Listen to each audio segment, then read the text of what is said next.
Yun, nag-uumagahan na kami. Nandiyan na rin si Mrs. Hot tea muna tayo. Ayan, sarap. Tsa. Solid na solid to. Hindi kasi ako nagkakape, kaya ito na lang sa akin. Favorite ko nalagyan ng kape. Old school. Wow, ang init.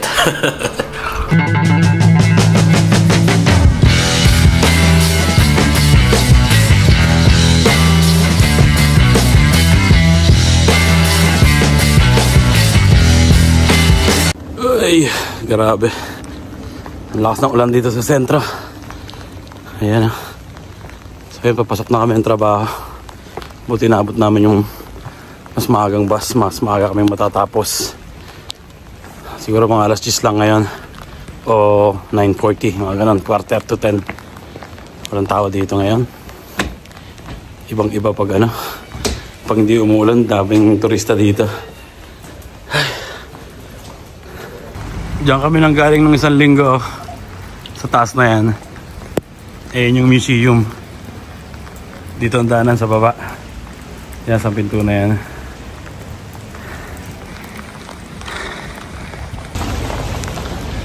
Ayan, dito na kami sa trabaho. Walang tao. Nakakawawa ngayon yung mga negosyo. Lugi sa kita, di ba? Kung walang kita ngayon, walang turista na ulan. A few moments later. Ang daming tao sa pinuntahan namin museum. Dito, no? Ayun, tapos na kami magtrabaho. Buti na lang, di na umuulan ngayon. Problema, makapal naman yung pag at malamig. Ang dami na rin turista. Kanina wala eh. Pero masarap magtrabaho pag maaga. Maaga natatapos. Marami ka pang pwedeng gawin mamaya, di ba? Ayun nga, kakawanin kami ni Kuya. At may pumuntahan kaming isang Pilipina na nagluluto siya. Tapos umorder kami doon para dalhin namin doon sa mga bisita namin sa merienda, di ba? Yes. Ang ganda sa lugar na to. Ito yung mga parang mga old Perugia, Italy. Ganyan yung mga views. Sayang, pupunta sana kami dito sa na to, terrace na malaki. Sarado. Tingnan niyo yung araw, hindi mo na makita. Sa sobrang kapal ng pag. Ayun, bababa na kami. Anong oras na ngayon? Hindi ko alam kung anong oras na ngayon. Anong oras na? 11:30 lang pala ngayon. Doon kami galing sa taas, oh. Sa taas na yan. Sarado. Oh, ba't may tao? May tao. Nagbukas na. Sarado kanina pero may mga tao naglalakad ngayon. Pero next time puntahan na lang natin yan. Tingnan nyo naman yung mga lugar dito. Mga luma na, no? Pero hindi gumuguho kahit nagkakaroon ng earthquake. Yan yung mga eskinita dito. Ayan, trabaho ni Mrs. Pati ikaw, nagtatrabaho. Ha? Magtrabaho ka ba dyan? Oo. Sinong tao dyan? Sinong amo? Pamilya. Ito yung terrace ng amo ni Mrs. Ayun, itong malaki na to. Yan. Nililinis niya pag summer, pag may damo-damo na tubo. Pero yung pinakatrabaho niya, yung baba niya, Chi? Ayan. Yung maraming halaman? Oo. Ito. Dami palang halaman yan eh. At nandito na si Kuya.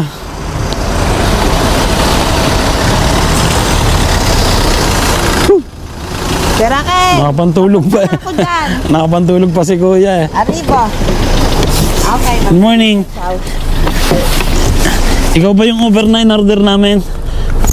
Anak. Ay, lumalabas na yung araw. Mukhang may enjoy namin mamaya. Pero bago namin enjoy nyo na yung papahinga muna kami. Pagod pa sa trabaho, di ba? Ay, nakakatakot yung kalsada. Ano talaga, madulas. Kagabi may nakita kami mga kabataan na bumangga dun sa parang poste. Tapos yung kotse nila yung maliit lang yung kotse rin pero 50cc na kotse. So, hirap Mahirap kasi pag ganito, yung maambon ba, hindi ba yung talagang malakas na ulan. Mas maganda pa yung malakas na ulan eh. Medyo kumakapit pa yung gulong eh. Pag ganitong paambon-ambon tapos ang lamig eh madulas. Madulas yung kalsada, parang makintab, di ba? Yan. Kaya lagi namin sinasabi dito kay Kuya, dahan-dahan sa pagdadrive. Ang ganda ng bundok, no? Hindi ko lang kung nakikita niya. Teka, hanon ko. Yung sa cellphone yung gagamitin ko. Yun. May snow na yung mga bundok. Ibig sabihin, pwede nang magala-gala dyan, di ba? Pwede na tayo mag-ski. Pero hindi kami maalam. Andito na kami sa lugar namin. Ito lang kami ni Missy sa supermarket. Dito. Ayan. Let's go. Kala ko bababa na tayo. Tara. No.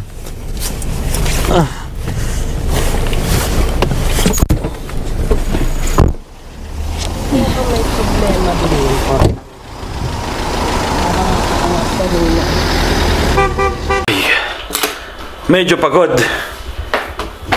Magtatapon na kami ng baso. Oh. Kailangan namin ng bagong baso para sa bagong taon. Ito bigay ni Mami. Bigay ito ng Mami ni Mrs. Ito lapit yata. Ayun. Ayan. Normal lang na ito. Pero mas maganda yan. Tapos kami ni Mrs. may nakuha kami sa points ng supermarket. Baso. Ano siya? Dalawang set na tiga-anim. Tingnan mo naman yung design. Pero ang liit. Tama lang. Pantubig lang yun. Diba? Bagong baso sa bagong taon. At namili na rin kami ng tanghalian. Saka yung in-order namin empanada tsaka lumpia. Nandito na rin. Nakuha na rin namin. Doon sa baba. Ayun. Mamaya pa namin lulutuin yun. Total mga alas 3 pa daw yung dating nung bibisita sa aming pastor eh. Anong oras pa lang? Alas 12 pa lang. So may oras pa kami para makapag-prepare ng tanghalian. Ayun, pasta na lang muna, tsaka konting karne. Yun lang. Ayan, nagluluto na ako ng sausage na pang pizza. Okay na siguro to. Sarap. Try na natin to at maingay. So ito, nagagawa rin si Mrs. ng spring rolls. Nagpapahinga lang siya ngayon. Matutulog lang daw siya ng kalahating oras. Tapos nagpapaapoy na rin ako. Siyempre may bisita tayo dito mga pastor. Diba? Galing pang Florence yung mga yon. And ayun, nakakatawa. Siyempre, isang karangalan, diba yun? Mapuntahan ka ng dito ng pastor. May pag-pray yung, siyempre darating na Christmas at New Year. And may pag-pray na rin yung bahay namin, di ba? Sa yung family. So, ayan, magpaprepare ako ng 3 pizza siguro. At ito nga yung in-order namin kanina na lumpia, fresh lumpia at saka empanada. And, nung oras na. Magtuto pa lang naman siguro mga 3 siguro, 3:30 pumunta sila dito. And, nakabili pala ako ng pero hindi ko lang kung paano lutuin. Eto, paa ng baka. 4 euros yung 1 kilo. So, inabot yata ng 2 kilo to. Ang dami, oh. Diba? Ayan. Yan, oh. Ang lalaki. Paa ng baka. Pero ibang-iba yung amoy ng baka. Pang, ang bango. Parang amoy steak. So, yun, luluto namin to. Hindi ko lang ano lulutuin. Yung gusto ko kasi, may natikman kasi akong masarap na yung sinampalukang paa, di ba? Eh, hindi naman ako marunong. Ano ko na lang siguro, bulalo. Mamaya, masarap-sarap yun. Sakto sa panahon na naman, di ba? Malamig. Sakto yung bulalo. Pero lagay ko muna sa rep ito at hindi ko naman lutuin ngayon. Siguro, mamaya-mayang hapon. Mahirap na magluto dito kung may bisita, di ba? Kaya mamaya na lang yan. Madali lang naman yan pag na-pressure cooker mo na. Nanalangin ang sandali. Dakilang Diyos na makapangyarihan sa lahat. Salamat Panginoon sa kabutihan mo po sa bawat isa sa amin. Kung ano man po, Lord, yung pagkukulang namin sa iyo, nandito po kami at humihingi po kami ng kapatawaran. Patawarin mo po kami, O Diyos. Kilala mo po kami. Alam mo po ang aming pagkukulang. Alam mo po ang aming mga kahinaan. Kaya nandito po kami, O Diyos, nagpapakumbaba sa iyong harapan na kami po ay humihingi ng kapatawaran, O God. Alam ko po, O Diyos, ikaw ang Diyos na maawain. Diyos na nagbibigay, Panginoon, ng kasagutan. Ikaw ang nagbibigay, Panginoon, ng mga biyaya, Panginoon. Kaya ang dalangin ko po sa iyo, O Diyos, nandito po kami na patuloy, Lord, nabigyan mo po kami, Panginoon, ng may pusong mapagpakumbaba, Panginoon. Kaya, Lord, salamat, patawarin mo po kami sa lahat ng aming pagkukulang sa iyo. Kaya maraming salamat, Panginoon, at idinadalain ko po, O Diyos, ang bahay na ito. Lord, wag mo pong pagkukulangin. Bagkus, Lord, maraming blessing ang idadaloy mo po sa bahay na ito. Pagpalain mo po ang kanilang mga buhay. At ang dalain ko po, Diyos, na lumalim pa po, Lord, yung pagkakilala nila sa iyo, Panginoon. At marami pang mga kakilala nila, mga kamag-anak nila, Panginoon, na sumamba sa iyo at magkaroon po ng kaligtasan. Maraming salamat.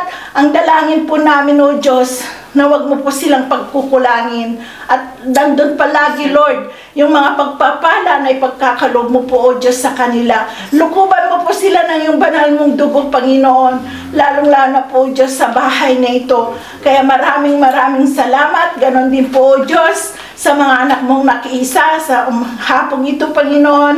Ang dalangin ko po na patuloy din po na pagpalain mo po ang kanilang mga kamay, kanilang mga ginagawa, O God. Bilang sila po, O Diyos, ang pagpapala ng mga ibang tao, Panginoon. Maraming salamat, Panginoon. Dinideklara namin na ang Diyos na buhay ay nandito po sa bahay na ito, Panginoon. Kaya maraming salamat. Alam po namin, O Diyos, na ikaw ang pumagitna sa bahay na ito, O Lord. Kaya salamat. Ito po ang aking samot dalangin sa pangalan ni Jesus. Amen. Si Rodney. Hindi ako pala doon.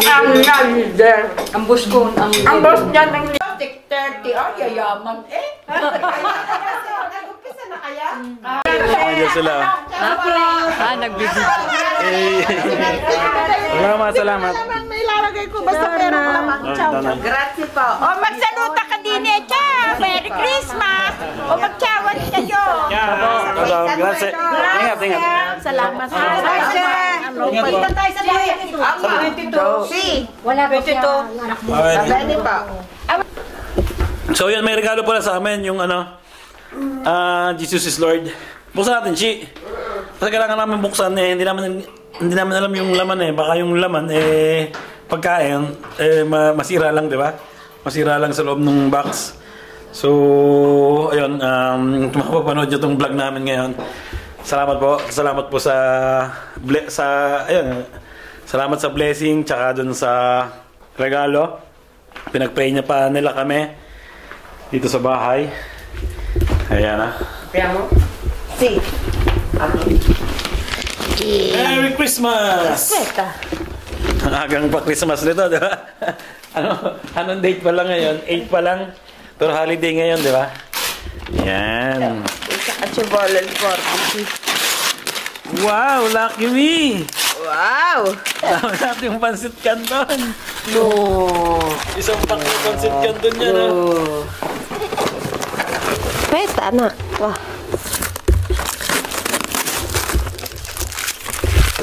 Oh. Wow! Okay na yung okay na yung handa sa Christmas Pasta. Pansit canton. Wow! May pampansit na tayo sa Pasko. Ketchup. Paborito ni Barsi. Panitone. Noodles. Spaghetti. Grazie. Ito ba yung panito ni Nena? Juliet. Wow! Grazie. Dami. Yan, ito yung laman, Yan yung tinapay na pang Christmas. Pasta. And pasta ulit. Dami namin pang pansit. Pansit canton. Tsaka pansit bihon balona. And ketchup. Ayun pa yung noodles. At noodles ni Basti. Favorite ni Basti ito. Sakto. Ayun, salamat. Maraming salamat. Ayun, nakaluto na kami ng hapunan.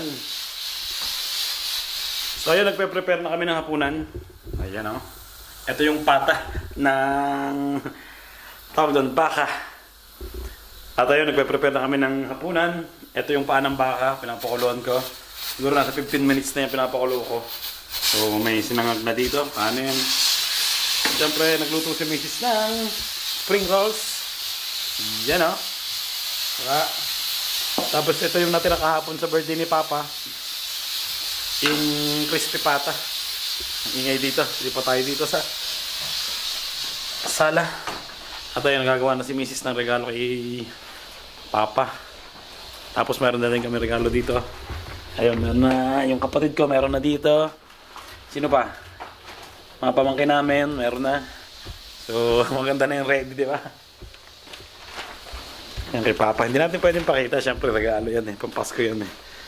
At ayun, dito ko natatapos ang vlog namin ngayong araw na to. Sana nag-enjoy kayo. At ingat palagi. At kita-kits na lang sa susunod na vlog. And God bless. Ciao.